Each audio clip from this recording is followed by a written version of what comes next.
We met at 9. No, we met at 8. I was on time. No, you were late. Actually, you should have sung some. I should have said that. we met originally. In a long ago galaxy, far, far away. It was. It was San Francisco 20 some odd years ago. I had produced a series of CDs, and Stephanie had bought the CDs, so I knew her name. And by coincidence, we had a couple of mutual friends who said, you guys should get together, because we had both talked separately about the idea of doing a company that would do concert versions of musicals that you don't get to see very often. And fortuitously, I happen to be doing a musical review of songs that came from shows that aren't done. And the director of that show was the person that was a mutual acquaintance of Greg's and mine, and introduced us that way. That was 93-ish. And fortuitously, Greg was moving up to the Bay Area. And the rest is history.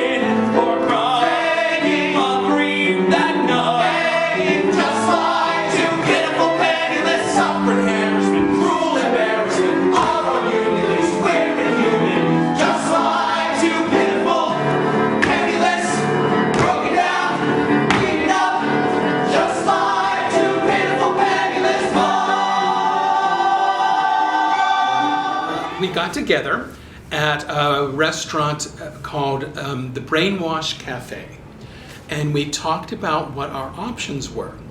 And none of them seemed as good as the idea of actually doing what we wanted to do, which was a company that would do these concert musicals.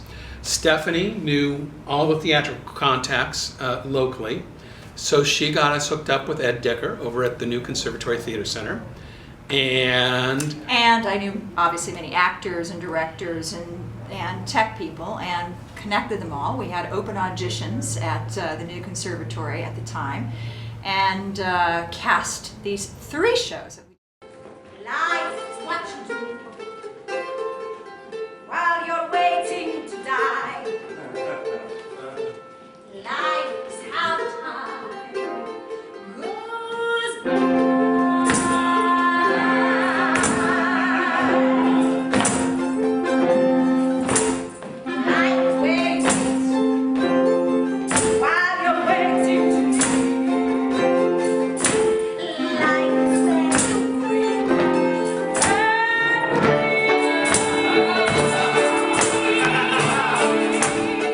Why we started this company is not just because Greg and I love musical theater, which we do, of course, but that we have a passion and a desire to rediscover these classic pieces that come from a canon of works that most people don't get to see. There's such an incredibly rich history of the American musical. Most people think, if they think at all of the 1920s and musicals, they think, well, there was no Nanette. Right. In the 1930s, there was Anything Goes.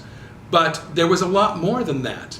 And, most people don't realize that Cole Porter standards like Just One of Those Things and Begin the Beguine actually came from a 1935 show called Jubilee that Moss Hart wrote the script for.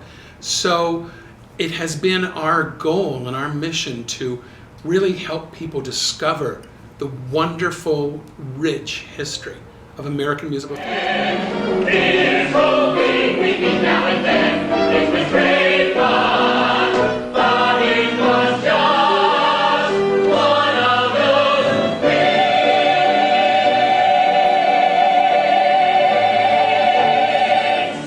things. So rediscovering things has sort of been or discovering them. That's where we live. It's where we live, Yeah. and that's been our passion.